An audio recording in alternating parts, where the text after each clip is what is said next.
Es la época de la picaresca, del euskera char, donde deriva la palabra charro. La traducción al castellano sería charrán o pillo.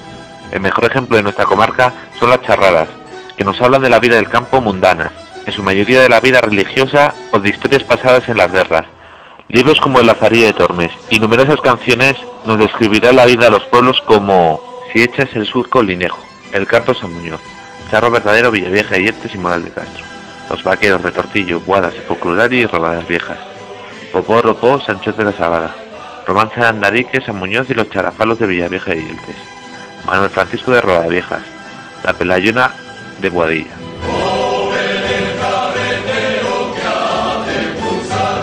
Canciones tocadas con flauta de 3 agujeros o gaita charra y el tamboril, introducidas en la Baja Edad Media, parecidos con las otras provincias como el chistu o el flaviol.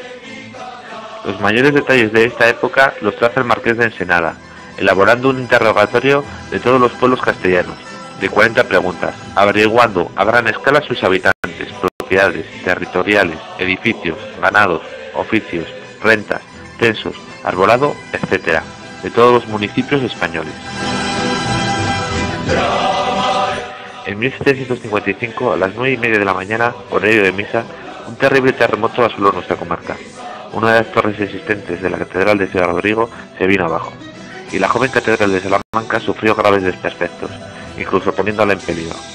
También se destaca el derrumbe de varios edificios históricos, o la muerte de varios fieles, como la Catedral de Coria, por el derrumbe de su fachada. Durante la Ilustración, conocida como el siglo de las luces, Salamanca será influida por la Casa de los Borbones, instaurando el absolutismo y las dictaduras. En 1801 Portugal, estando aliada con Inglaterra, desataría la presión entre la alianza franco-española de Godoy, ministro del rey Carlos IV, provocando un breve conflicto conocido como la Guerra de las Naranjas, donde el imperio napoleónico, con la intención de invadir Portugal a través del Tratado de Fontainebleau, comenzaría a llenar España con tropas francesas, pero la ciudadanía se sentiría oprimida, lo que se traduciría con revueltas y en un estado de guerra civil interno, con motines como el de Aranjuez, que acabaría con la abdicación de Carlos IV, y siendo coronado su hijo Fernando VII. Por otra parte, Napoleón tiene la intención de hacer abdicar a los dos monarcas españoles y dejar gobernando a su hermano José I Bonaparte, generando un malestar en la península a causa de las tropas francesas, que se sumaban a los diversos robos y pillajes casi en todos los municipios, o recaudando impuestos para el ejército galo. Pero el peor momento fue el levantamiento fracasado en Madrid del 2 de mayo, produciendo el estado de guerra. Pero cuando llegó la noticia a Salamanca, la cual ya era demasiado tarde, las tropas francesas ya habían tomado la mayoría de ciudades españolas. La ciudad de Salamanca cayó fácilmente en manos francesas. Pero por la provincia lo tendrá más difícil. Nuestra comarca fue bastante aguerrida por un lancero bautizado en Peranato, convertido en guerrillero, Julián Sánchez, conocido como el Charro. Frenaría los continuos avances del general Massén hacia Ciudad Rodrigo, con pequeñas avanzadillas en la Fuente de San Esteban, Villoria de Buenamadre y Villavieja de Yeltes, contando con 340 voluntarios de toda la comarca y provincia, y pasaría de llamarse de los 200 de Don Julián a los lanceros de Castilla, compuesto de voluntarios de la comarca de Ciudad Rodrigo, Ávila y Portugal. El Charro también se dejó notar en poblaciones colindantes como La Moralita, Retortillo, Villares de Yeltes, Boada, San Muñoz, Cabrillas, Santispíritus o la Laguna del Cristo, haciendo retirar las tropas hasta Tamames, donde se libró una resistente batalla entre las tropas de Javier Graviel Lemarne y el Duque del Parque, causando 1.300 bajas al Imperio francés y 672 en el frente español, destacando la figura de Tomás de Sostoa Achucarro.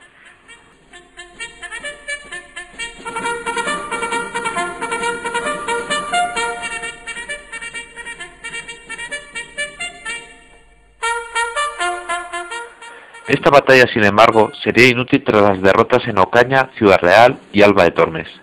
El Charro rápidamente ascendería por sus logros, adoptando sus propias normas militares y guerrilleras, adoptando traje charro, montura, caballo y técnicas militares, consiguiendo varias heroicidades como la captura del comandante en jefe de Ciudad Rodrigo, el general Renaud, o el gobernador de Salamanca, el general Thibault, que más tarde fueron intercambiados por prisioneros.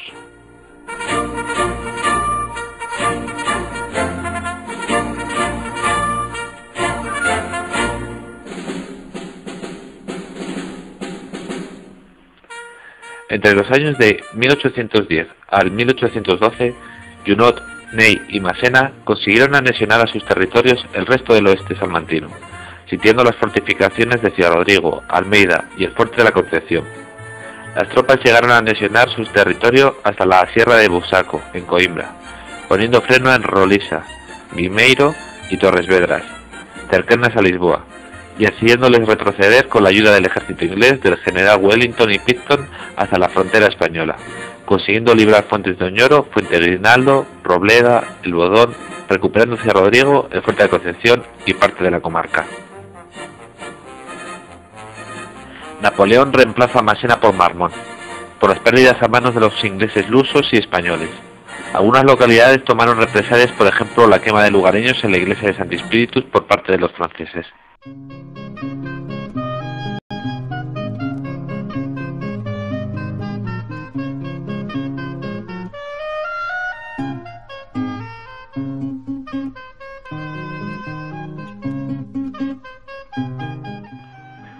Napoleón necesita tropas en Rusia y comete el error de retirar numerosas tropas. Finalmente se consigue echar a los franceses de la provincia, en la lucha final en la victoriosa batalla de los Arapiles, cercanías del municipio con el mismo nombre.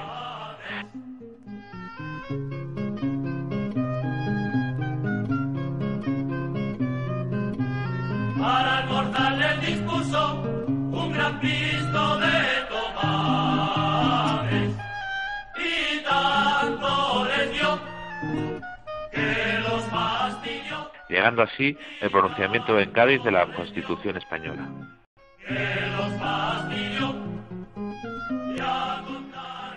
Los siguientes años en nuestra comarca fueron agravados por una fuerte crisis, debido a la guerra de la independencia y al feroz gobierno de Fernando VII. La sociedad durante el próximo siglo se vería dividida entre dos ideas políticas principales, el absolutismo y el liberalismo, sucesivas desamortizaciones civiles y eclesiásticas como la de Mendizábal, el abandono de la tierra, el cierre de escuelas, universidades y sucesivas revueltas tanto interiores como exteriores hizo que nuestra comarca migrara hacia zonas más prósperas y bajara rápidamente su censo. En 1833 comenzaron las divisiones provinciales por decreto de Javier de Burgos, quedando integradas varias poblaciones a la provincia de Salamanca, en la región del León.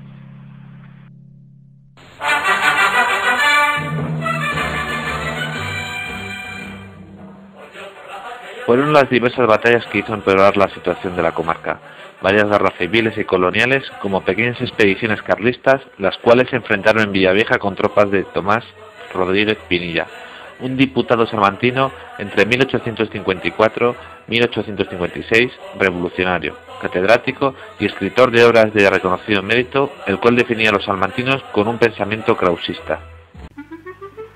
Más tarde Pinilla organizó la conspiración contra Isabel II, que a él mismo le costó el exilio a Portugal, en 1866. En la ciudad de Béjar, fuerzas revolucionarias, entre unionistas, progresistas, demócratas y republicanos, resistieron a las tropas de Isabel II. Las ciudades de Salamanca y Béjar se mostraron fieles al levantamiento cantón, aunque fue sofocado rápidamente. Durante la Primera República hubo varios intentos de regionalización de un Estado federal, destacando el Pacto Federal Castellano o las divisiones de Javier de Burgos.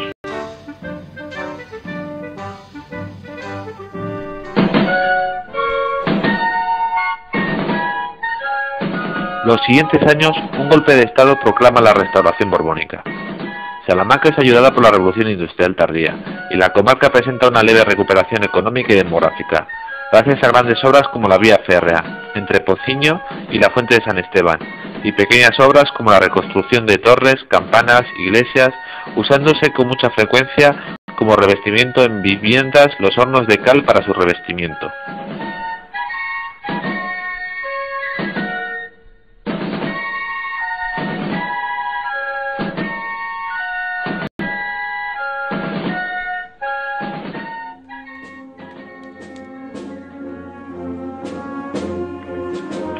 La vía era utilizada mayormente para realizar viajes regulares de pasajeros y mercancías entre Oporto y Salamanca y provincia, construida de 1883-1887 y actualmente declarada de bien de interés turístico-cultural, aunque cerrada en 1985 por falta de rentabilidad.